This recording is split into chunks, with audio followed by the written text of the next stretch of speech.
자리를 정돈해 주시기 바랍니다. 모시고 안녕하십니까. 지금부터 서울교구 여성의 원래 강좌를 시작하겠습니다. 저는 서울교구 여성의 교화부장 지윤당 최선옥입니다.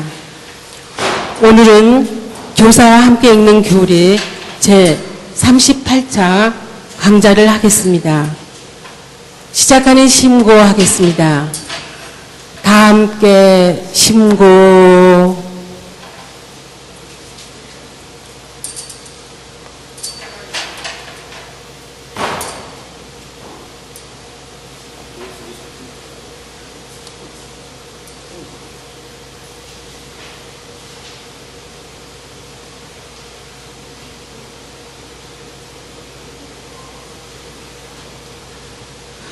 강사님이신 현암 윤석산 상주선도사님을 모시겠습니다.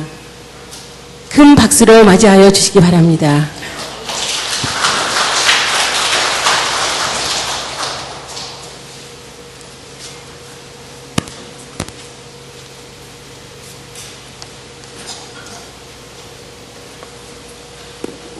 네, 모시고 안녕하십니까. 오늘은 해월 지사님께서 말씀하신 용시용안에 관한 이야기를 하도록 하겠습니다. 때에 따라서 도를 활용한다는 이 용시용안에 관한 말씀인데, 이 용시용안은 말 그대로 이 도라는 것이, 이 진리가 시대와 짝해 나가야지 된다는 말씀이 됩니다. 오늘 설교에서 말씀하신 것과 같이 살아있는 혼을 불어넣을 수 있는 생혼을 불어넣을 수 있는 그러한 진리여야만이 된다는 그런 말씀과도 통한다고 보겠습니다. 해월지사께서 이 단양에 계실 때 여기서 어느 정도 안정을 얻게 되시고, 그래서 이 안정을 찾게 되자 보다 이 교단의 조직을 공고히 하기 위해서 여러 가지 계획을 수립을 하십니다. 그 첫 번째가 각처에 흩어져 있는 그러한 당시 도인들을 순회하고 그들을 교화할 수 있는 그러한 계획을 세우시게 됩니다. 경상도 일원을 순회를 하시면서, 당시 경상도는 대사께서 도를 펴신 곳이기 때문에 지목이 심했습니다만은 이쯤 되면 지목이 많이 풀려서 경상도 지역을 순회하시게 되고, 옛날에 동학의 동지들을 만나게 되고, 그리고 돌아오신 이후에 도 차주로서 강수라는 분을 임명을 함으로써 조직을 공고히 하셨습니다. 바로 이 영월정선, 양양 등의 강원도 지역과 충청도, 강원도 그러한 지역이 안정되고, 또 이 경상도 지역까지 어느 정도 안정이 된 것을 확인하신 이후에 해월지사께는 아까 말씀드린 듯이 조직을 강화하기 위해서 강수로 하여금 도 차주로서 임무를 맡겨주셨던 겁니다.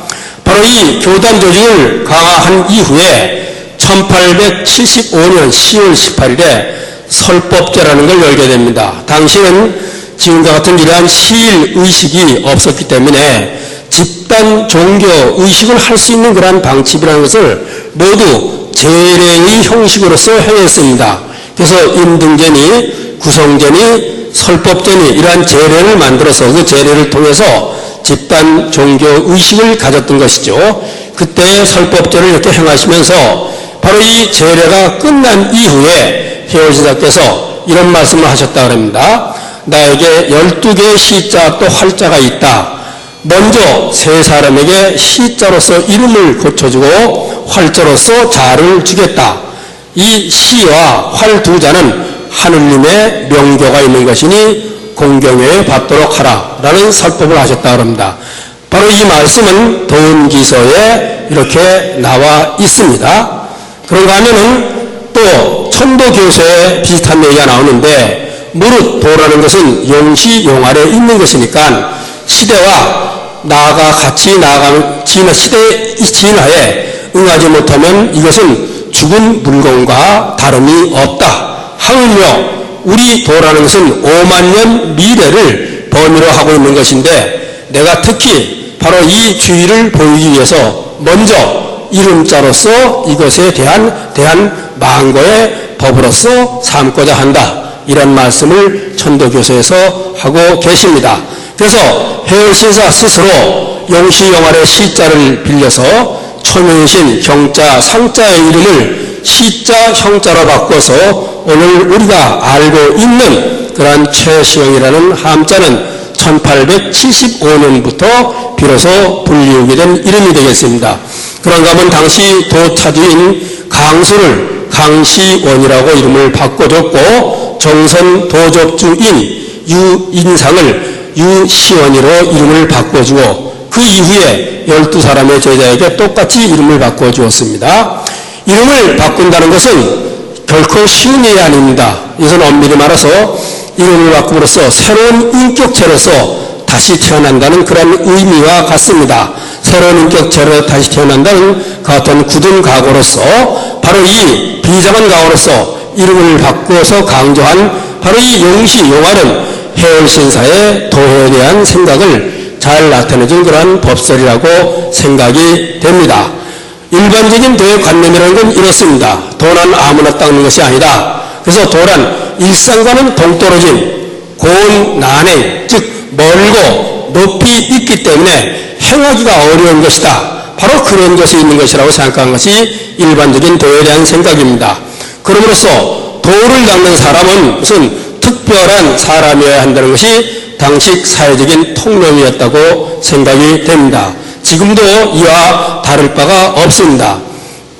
그러나 해월신사의 생각은 이와는 달랐습니다. 그래서 이런 법설이 있어요. 부귀한 자만 도를 닦는가, 권력 있는 자만 도를 닦는가, 유식한 자만 도를 닦는가, 비록 가난하고 천한 사람이라도 정성만 있으면 도를 닦을 수 있다 하는 이 말씀을 해월신사 법설 독공편에서 설파를 하신 바가 있습니다. 그렇듯이 도는 그 닦는 사람의 신분이나 위치에 있는 것이 아니라 그 닦는 사람의 정성에 있다는 것을 강조한 바가 있습니다.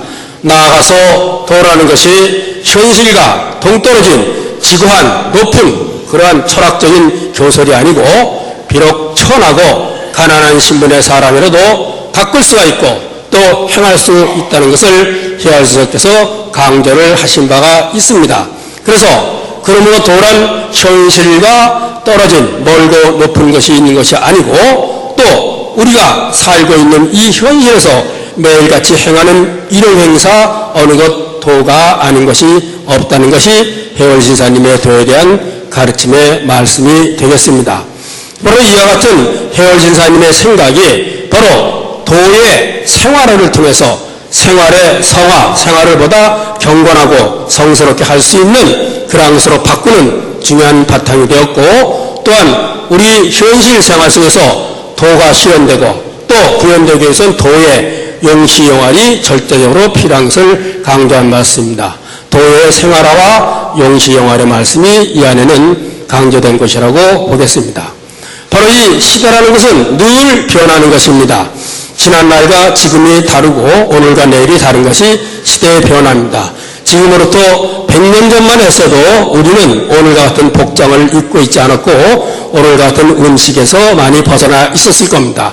이렇듯 시대는 변한 것이고 세계와 인간 사이의 이 실상이라는 것은 시간에 따라 변화하는 것이 그 당연한 모습이라고 생각이 되는 것입니다. 이렇듯 변화하는 시대에 도라는 것을 고정불변의 절대가로 생각하고 고정된 관념으로서 이에 대처를 한다면 이것은 현명한 일이 아니라는 것이죠. 그래서 변하지 않는 것은 도의 근원적인 원리일 뿐이지 그래서 이 근원적인 원리를 근거로 해가지고 그때의 시대에 맞게 원용을 해 나가는 것 바로 이것이 용시용활의 가르침이라는 겁니다. 그 원리를 바꾼다는 것이 아니라 근원적인 원리를 근거로 해서 시대에 맞춰서 운용해 나간다는 것이 용시용활이라는 것이죠. 그래서 용시용활은 현실적 삶에서의 활용의 방법이 되는 것이고 곧 용과 활은 변화하는 시대와 상황에 맞게 쓰이고 또 활용이 되어야 한다는 그런 의미를 지닙니다. 바로 이는 도의 변화나 훼손이 아니라 도의 시대적 적용이고 또한 응용이 된다는 그와 같은 말씀이 되겠습니다. 도가 시대의 변화에 대응하여서 활용이 되지 못한다면 바로 이 도는 탁상 공론에 불과하고 공리 공론으로 그쳐버리는 위험하게 되는 것에 불과하다는 것이죠. 그래서 고정된 형식에만 얽매이지 않고 상황과 그 시대의 정신에 맞춰서 활용하는 바로 이것이 해월신사는 용시용활이라고 말씀을 하셨던 겁니다. 비유를 하자면 이렇습니다. 육아의 덕목인 수신, 몸을 닦는다는 이 수신의 신은 변하지 않는 겁니다. 이 몸뚱아리는 천년만년이 지나도 눈이 둘이고 코가 하나고 입이 하나고 팔이 둘이고 다리가 하나고 변하지 않습니다. 그러나 이 몸을 닦는 수는 시대에 따라서 달라질 수가 있겠습니다. 조선조 시대의 수신은 어떻게 하는 것이라면 그걸 그대로 오래 지켜서 한다면 그것은 구태의연한 수신이 될 수 있고 현대에 맞는 수신의 방법이 있다는 거죠. 닦는 것은 변하는 것이죠. 그렇듯이 이러하면 마치 비유를 한다면 이렇습니다. 몸은 변하지 않아도 그 몸에 입는 옷은 시대에 따라서 달라지는 것과 같은 그와 같은 것으로 비유가 될 수가 있는 것이죠. 우리가 그 옛날에 신라시대 옷을 지금도 입고 있다면 그것은 시대의 변혁에 따라가지 못하는 것과 똑같은 것이 되겠습니다. 바로 이와 같은 면에서 때에 따라 쓰고 때에 따라 움직이는 것, 때에 따라 쓰는 것이 용시, 때에 따라 움직이는 걸 용활이라 하는데 용과 활로서 시대와 짝해 나아가지 못한다면 그 도는 죽은 사물, 즉 죽은 도와 같이 나아가서는 해악에까지 이르게 된다고 보겠습니다. 늘 고루한 분들이 하는 얘기가 첫째가 뭐냐면 옛날에는 그런 거 없었다. 이 말씀입니다. 그 말씀으로 새로 변화하려고 하는 것을 길을 죽여놓고 못하게 하려고 합니다. 바로 그것은 좋은 뜻도 있지만은 나아가서 자칫하면 해악이 될 수 있는 것이기 때문에 그렇습니다. 그것은. 그래서 동학의 근본 정신인 우리의 시천주, 이 천도의 시천 정신인 진리인 시천주로서 우리가 예를 들어보면 이렇습니다. 시천주는 대인사께서 밝히신 진리입니다. 그래서 하늘님 모심이라는 시천주의 진리는 이것은 결코 변할 수 없는 도의 진리라는 것이죠. 그런데 시천주에 대한 해석과 응용은 시대에 따라서 변해 왔습니다. 그래서 그런다면 대신사와 해월신사 시대의 당시는 봉건사회이기 때문에 신분의 문제라는 것이 가장 심각한 그와 같은 문제였습니다. 따라서 이 신분의 제도를 뛰어넘는 근원적 평등 사상으로 이런 적용이 됐기 때문에 당시에 많은 사람들이 바로 이 시천지의 진리에 다가갈 수 있었고 나아가서 크게 호응을 얻을 수가 있었던 것이죠. 그런가 하면 의암성사시대는 시천지의 진리는 의암성사시대의 가장 절박한 문제는 어떻게 우리가 근대화되느냐의 문제였습니다. 그래서 이 진리는 근대적 인간주의로서 해석이 됐습니다.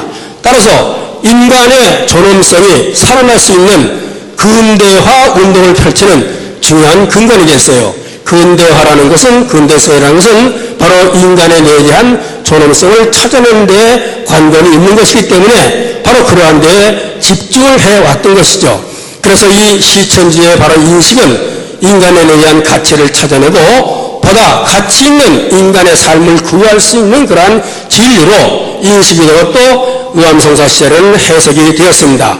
그럼으로써 이 실천적인 면에서 교육운동이라든가 독립운동, 어린이운동, 여성운동, 신문화운동 등으로 이것이 전개될 수 있는 그와 같은 바탕으로서 시천주 진리가 자리를 하게 되었던 것이죠. 그런데 21세기라는 오늘에 이르러서 인간의 내재적 가치를 찾아내는 근대성에 머물지 않고 바로 이것을 뛰어넘는 진리로 시천지의 정신은 오늘 인식이 되고 있습니다. 그러므로 오늘이라는 이 현대사에서 가장 중요한 문제 하나인 생태 문제라든가 생명의 문제로 이것이 확대되고 있는 것을 볼 수가 있겠습니다. 그래서 시천주는 인간의 내재된 가치에 국한된 것만이 아니라 만유에 내재된 하느님의 법칙, 곧 천리를 존중해야 된다는 그와 같은 가르침으로 확대 대두되게 되었고 바로 이러한 인식은 시천주가 근대성을 뛰어넘는 가르침으로 대두되는 그와 같은 기반으로 오늘 자리하고 있는 것입니다. 그래서 오늘이라는 현대사회에서 가장 중요하게 요구되고 있는 생태나 생명의 문제, 바로 인류가 만유와 더불어서 살아야 하는 그 당위성을 시천제를 중심으로 하는 그러한 중요한 근간으로 하는 삼경사상이라든가 시천제에서 새롭게 오늘 많은 사람들이 찾아가고 있는 것을 우리는 볼 수가 있겠습니다. 바로 이와 같이 도라는 것은 시대에 따라서 새로운 옷을 입듯 용시용화해서 시대와 짝 맞춰서 나아가야 그 가지고 있는 진가를 발휘할 수 있다는 것이죠. 그래서 오늘날의 현대에 이르러서 시천주까지는 평등사상만을 내세운다면 사람들이 이미 식상하고 더 이상 천덕에서 새로운 내일을 찾을 수 없다는 판단을 하게 될 것으로 생각이 됩니다. 바로 해열사께서의 이 용시용어를 통해 가지고 시대적 요구에 부합할 수 있도록 도를 펼쳤습니다. 그래서 교조 신원운동을 일으켰고 바로 이것을 통해서 당시의 시대적 가장 절박한 요구인 척의 기치를 내세우셨고 갑오동학 혁명을 주도해서 동맹이론 부패와 또 외세의 침략에 맞서서 싸웠던 것도 역시 용시용활의 한 모습이라고 볼 수 있겠습니다. 그런가 하면 의암성사께서는 도의 용시용활을 적극적으로 펼친 분으로서 20세기 초에는 시대의 요구에 따라서 대신사의 가르침을 근거로 동학을 천덕이라는 종교의 이름으로 바꾸었습니다.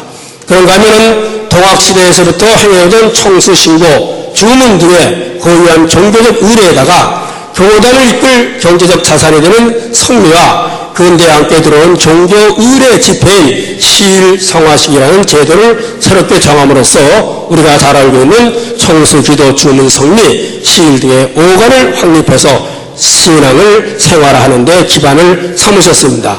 그런가 하면 1907년에는 천덕성을 발간해서 종교의식을 근대적으로 내실화시켰고 1909년 10월 23일은 천일기념, 지일기념, 일일기념 그리고 교일기념 등의 기념일을 제정을 해서 꼭 3월 10일 대인사 순도일과 2월 2일 해월인사 순도일 등 기념일을 정해서 공포함으로써 종교의 규모를 이렇게 확정하고 이룩하셨습니다. 규모일천을 이루도록 하셨던 것이죠. 그 결과 이단으로서 탄압을 받아야 했던 당시 조선조 시대에는 우리 동학이 이단으로서 탄압을 받았습니다. 하여튼 이 동학이 종교의 자유를 내세워서 천덕으로서 합법화하게 됐습니다. 1882년에 미국과 우리가 조미 통상조약을 맺습니다. 그래서 우리나라에 어느 정도 종교의 자유가 허용이 됐고 기독교도 들어와 있었고 이렇습니다. 바로 그러한 그 시대적 상황을 잘 인식을 받아들여서 이 종교를 내세워서 등록을 함으로써 천덕으로서 합법화하고 정당하고 자유롭게 신앙 활동을 할 수 있게 되었습니다.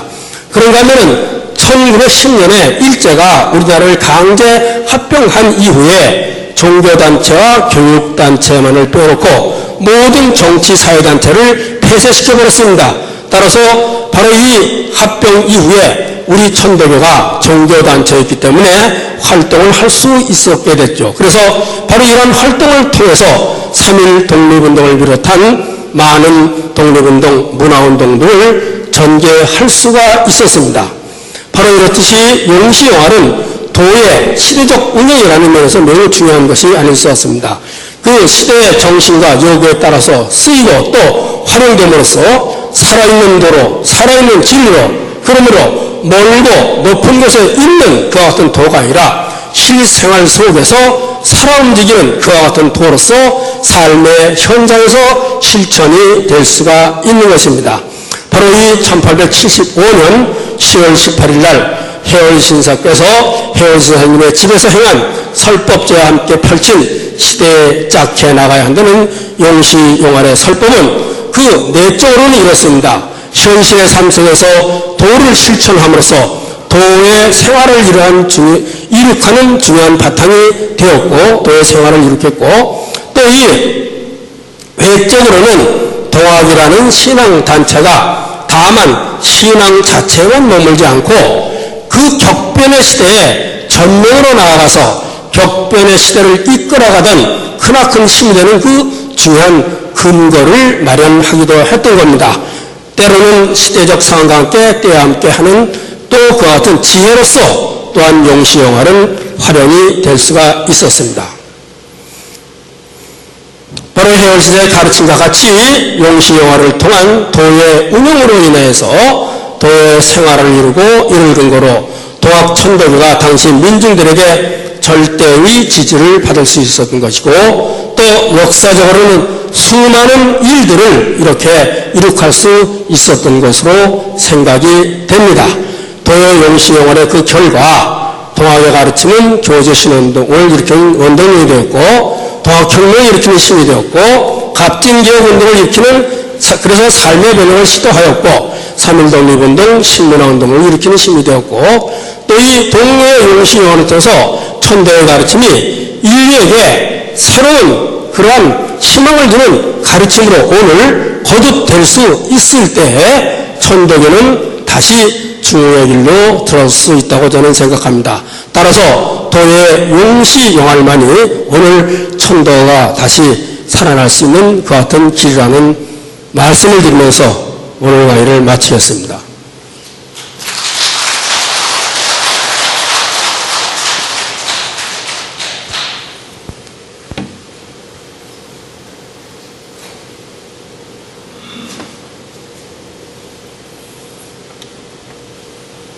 열심히 경청해 주셔서 감사드립니다. 유익한 강좌를 해주신 현암 윤석산 상주선도사님께도 감사를 드립니다. 강좌를 마치는 심고하겠습니다. 다 함께 심고.